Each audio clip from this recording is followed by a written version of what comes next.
Merhabalar, kanalıma hoş geldiniz sevgili dostlar. Bu videoda birlikte söğüt yaprağı motifini örüyoruz. Daha önceden bu motifi birlikte 2 kez daha örmüştük. Ancak yeni teknikleri kullandığım için artık o teknikleri de barındıran motif yapımını bırakmak istedim sizlere. Zira önümüzdeki 4 adet hırkada bu motifi kullanacağız. O 4 hırkanın da ölçüsü, yapımı, modeli farklı olduğu için onların da videolarını sizlerle paylaşıyor olacağım. Motif yapımı da ayrıyetten burada kalsın istedim. Öyleyse başlayabiliriz. Motifimi yine her zaman olduğu gibi sihirli halka içine çalışıyorum.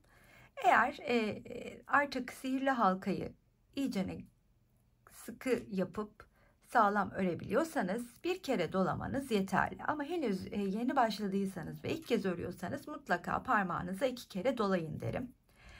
Ben bir kere dolayıp devam ediyorum ve hemen buradan ilmeğimi çıkarttıktan sonra bir zincir çekip şöylecene yükseliyorum. Bakın, yükseldikten sonra ilmeğimin üstüne parmağımı koyup etrafında döndürürken ilmeği tığımın üstüne alıyorum ve dairenin içine batıp ilmeği çıkarttıktan sonra bakın, dairenin içine battım, ilmeği çıkarttım, tığın üstüne ipimi alıp ilk önce şöyle ikisini ördüm, daha sonra diğer 2 ilmeği ördüm ve ilk yalancı trabzanımı böylelikle tamamlamış oldum. Eğer bunu yapmakta çok zorlanıyorsanız 3 zincirle de yükselebilirsiniz. Tığın üstüne ipimi aldım, hemen yanına bir adet daha ikili trabzan ördüm, 14 adet daha örüp 16'ya tamamlayacağım sayıyı. Yani sihirli halkanın içine 16 adet ikili trabzan örüyoruz.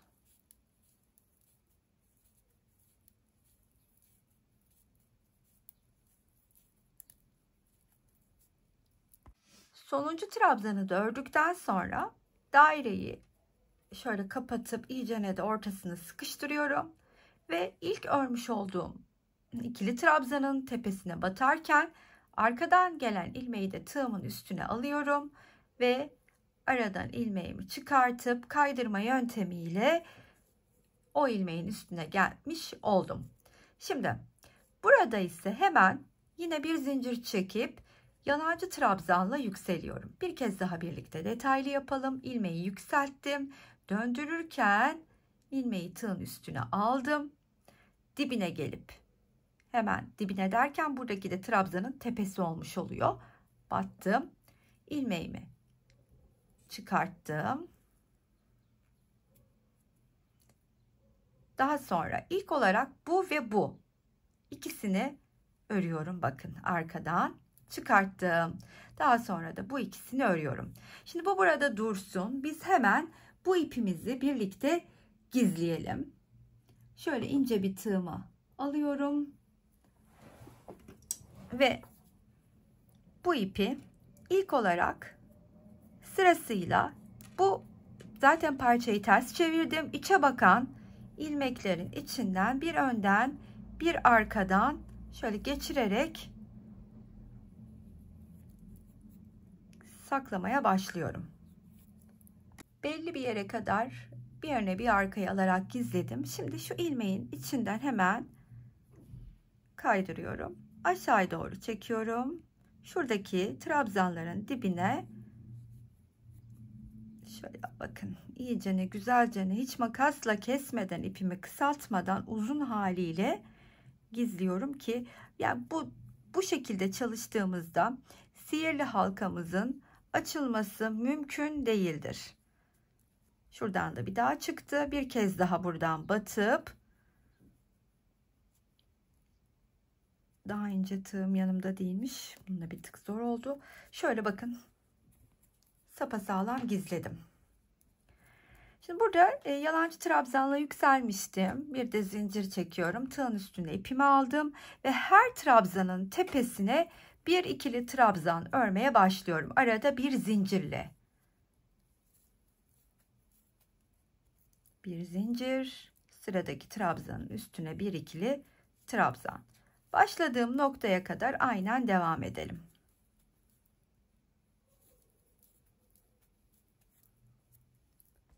Burada sonuncu trabzanımı da ördükten sonra zincir çekmeden hemen buradaki ilk örmüş olduğum trabzanın tepesine geliyorum. Battım. Bir ilmek çıkartıyorum. Daha sonra her ikisini sık iğne örer gibi örüyorum ve bulunduğum nokta, bakın, iki trabzanın ortasına geldim. Bir zincir çekip yükseldim. Yine ilk olarak yalancı trabzanımı örerek başladım. Boşluğun içine iki trabzan arasındaki boşluğun içine bir ikili trabzan örmüş oldum. Hemen aynı boşluğa iki tane daha ikili trabzanımı örüyorum ve 3 taneye sayıyı çıkarttım. Bu sırada her bir boşluğun içine 3 tane ikili trabzan örerek başladığım noktaya kadar devam edeceğim.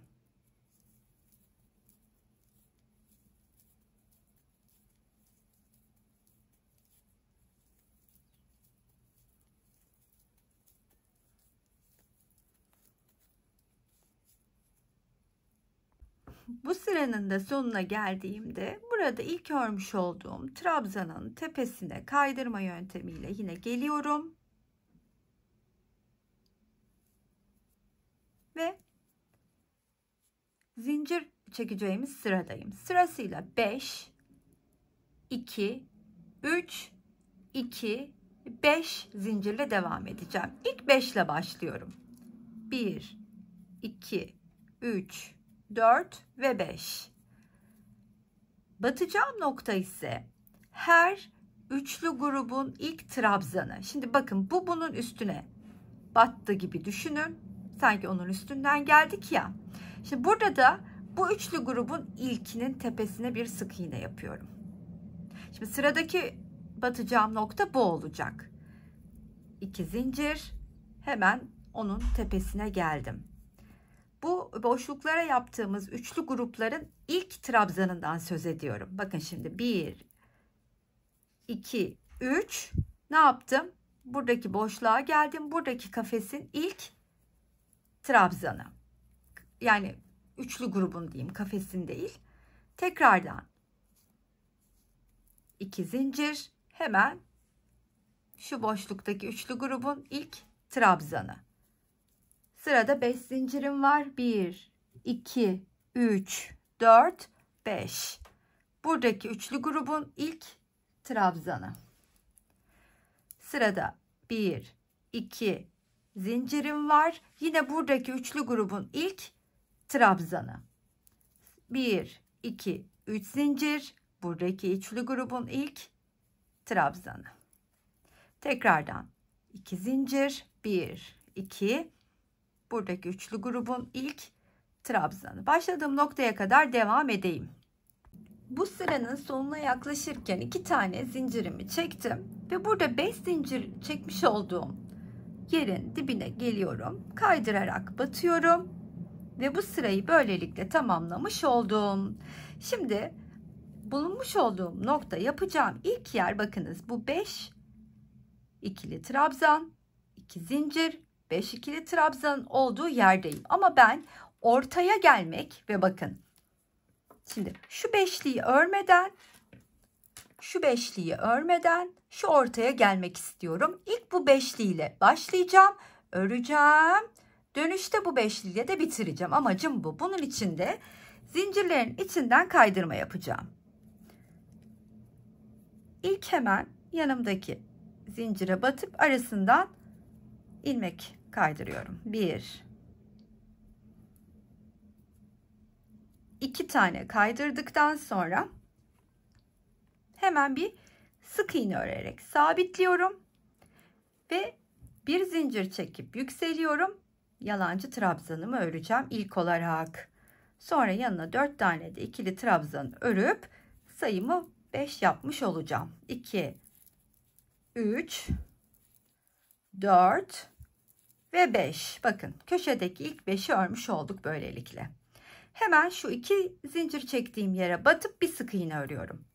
3 zincir çektiğim yere de gelip 7 tane ikili trabzan örüyorum. 3, 4, 5, 6 ve 7. Tekrar bu 2 zincir olan yere bir sık iğne örüyorum. Tığın üstüne ipimi aldım. Şimdi bu köşe çalışacağım yerdeyim. İlk olarak 5 tane ikili trabzan.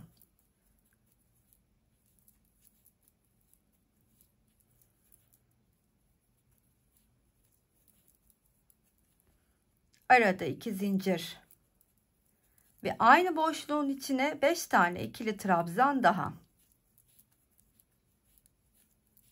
4 ve 5. Buradaki 2 zincirin olduğu yere bir sık iğne, 3 zincir olan yere 7 tane ikili trabzan örüyorum. 1 2 3 4 5 6 ve 7. Şimdi sıra sık iğnede. Ve diğer köşede 5 tane ikili trabzan, 2 zincir, 5 ikili trabzan. İşte bu anlatmış olduğum mantıkla başladığım yere kadar devam edelim. Burada kaydırma yaptığım yere kadar geldim şimdi. Orada da hemen 5 tane ikili trabzanımı örüyorum.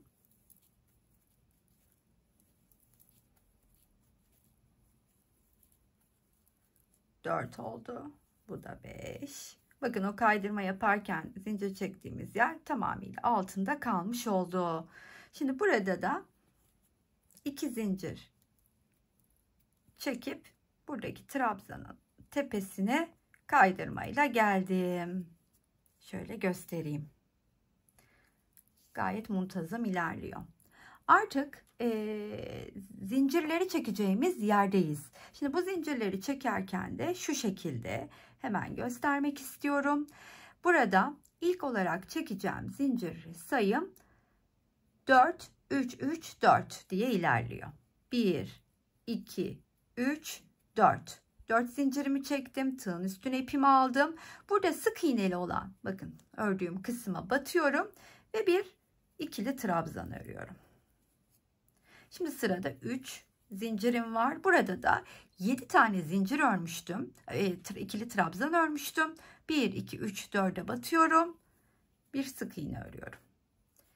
1 2 3 zinciri çekiyorum. Tığın üstüne ipimi aldım. Burada sık iğne ördüğüm yere batıp bir ikili trabzan örüyorum. 1 2 3 4 zincirde sıra ve burada köşe boşluğuna geldim. Köşe boşluğuna geldiğimde hemen buraya batıyorum. Bir sık iğne örüyorum.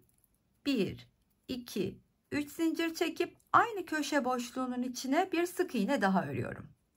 Daha sonra 1 2 3 4 zincirde sıra, tığın üstüne ipimi aldım. Sık iğneli yere bir ikili trabzan. 1 2 3 zincir. Burayı sayıyorum hemen. 1 2 3 dördüncünün tepesine bir sık iğne. Yeniden 3 zincir, tığın üstüne ipimi aldım. Sık iğne olan yere bir ikili trabzan.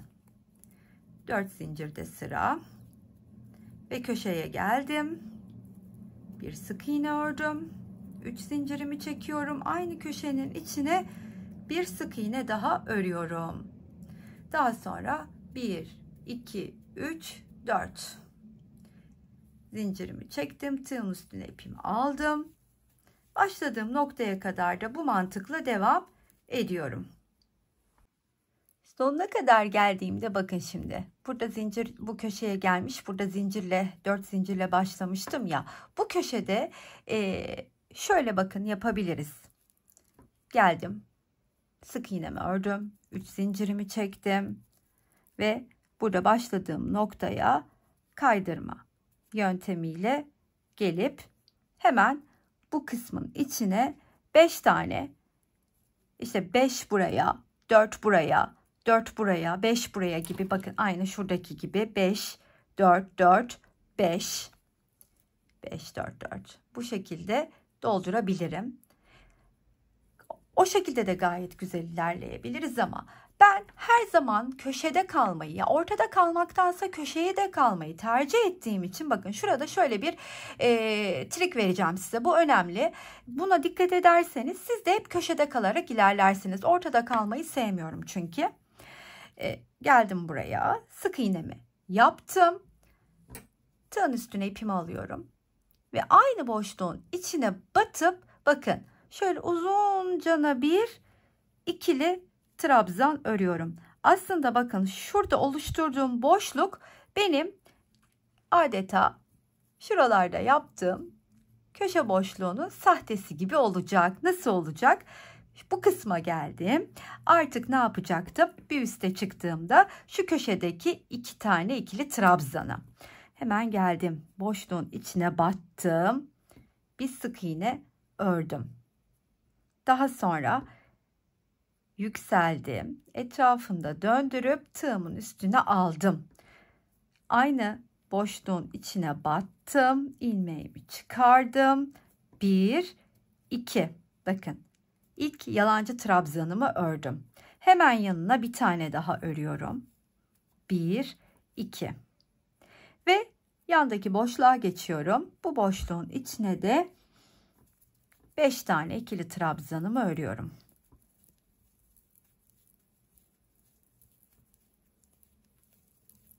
Şimdi buradakinin içine 4 tane. 3 zincir çektiğim yere 4 tane, 4 zincir çektiğim yere de 5 tane ikili trabzan örerek bu sırayı tamamlıyorum. Yine sırada 4 tane ikili trabzan var.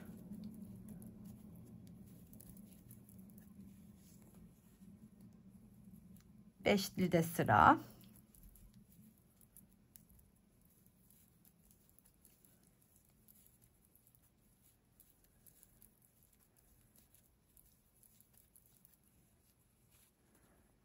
Ve burada 3 zincirli kısımdayım.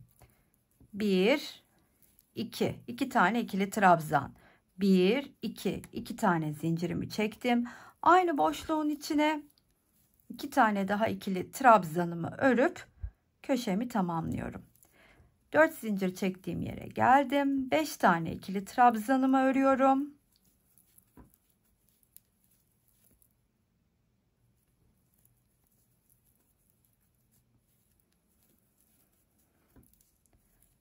Sıradaki boşluk 4 tane.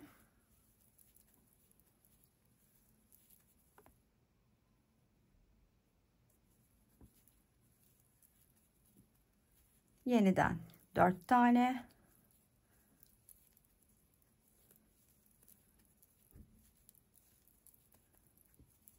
Beş tane.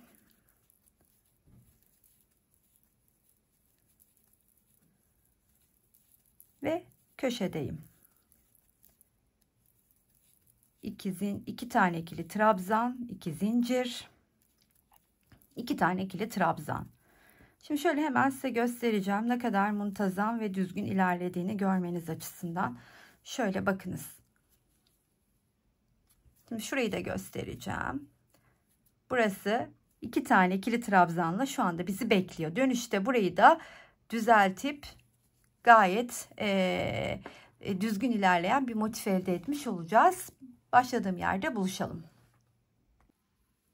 Burada başladığım yere geldiğimde artık bu boşluğun içine yine geldim. Bakın 2 tane ikili trabzanımı öreceğim. 1 ve 2 ve 2 de zincirimi çektiğimde eğer bu sırada tamamlayıp bakın artık motifim bitti ve ben bu sırada birleştirmek istiyorum diyorsanız şayet o vakit buraya gelip 2 zincirinizi çekip bunun üstüne batıp tamamlayabilirsiniz. Ama şimdi ben size bir üst sıraya da çıkmayı ve o sıradan sonra nasıl birleştirme yapacağımızı göstermek istiyorum. Bunun için de yine böyle ortadayım, bir zincir çektim ve bu tepeye batıp arasından ilmeğimi çıkarttım. Ve tam olarak ortada kaldım. Şimdi yine yalancı trabzanımı örüyorum. Boşluğa battım. İlk olarak onunla başladım. Hemen yanına bir tane daha ikili trabzanımı örüyorum. Ve her bir trabzanın tepesine bir adet trabzan örerek ilerliyorum. Her bir trabzanın üstüne bakınız. İkili trabzan. Diğer köşeye kadar aynı mantıkla ilerleyelim. Köşeye kadar geldim. Şimdi köşeyi birlikte geçelim istedim. Hemen 2 tane ikili trabzanımı örüyorum. 2 de zincirimi çekiyorum ve yeniden köşe boşluğumun içine 2 tane ikili trabzanımı örüyorum.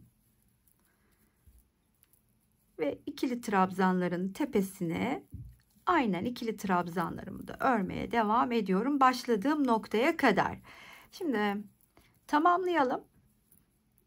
Videonun sonunda motifle ilgili birkaç detay daha söyleyeceğim sizlere. Daha sonrasında da tamamlamış olacağız.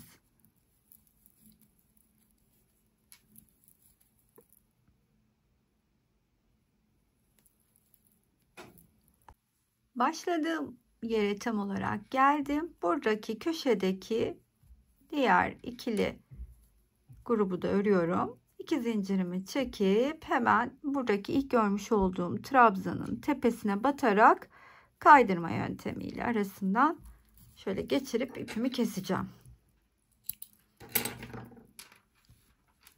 Şimdi motifle ilgili söylemek isteyeceğim detaylar var. Bakın, tamamlandığında, bittiğinde motifinizin verdiğim sayılarla normalde bu şekilde dümdüz düşmesi gerekiyor.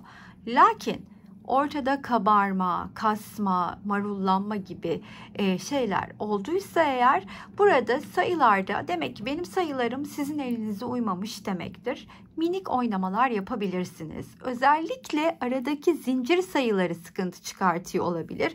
Mesela burada 5, 2, 3 yaptığımız yerde 5, 4, burada 5, 3, 4 yapabilirsiniz. Yani 2, 3 yerine 3, 4 yaparak bir tık büyütebilirsiniz. Benim elim biraz daha rahat ve gevşek olduğu için zincirlerimi de sıkmadan çektiğim için hiçbir şekilde kasma yapmıyor.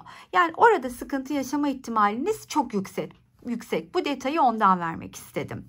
Bu orta kısımda da şu arada bir zincirle oluşturduğumuz yerde yine 2 zincir çekebilme ihtimaliniz de olabilir ama bu burayı bozacaktır. Yani siz bu kısımda mümkün olduğunca bir zincirle oturtmaya çalışın derim. Değişme yapacağınız yerler zincirli kısımlar olabilir.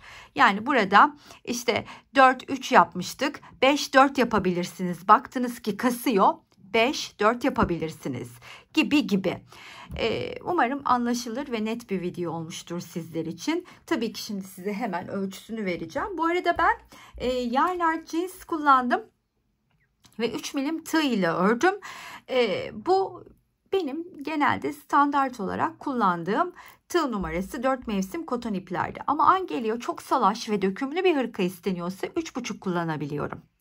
Ya da atıyorum tamamen daha tok farklı bir model, mesela bu motifi bir çantaya uygulayacaksam 2,5'la bile örebilirim. Yani bunun bir standartı, bir illa kişi olacak değil.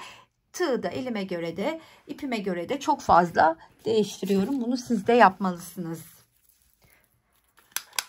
Benim motifim tam olarak 14,5 santim.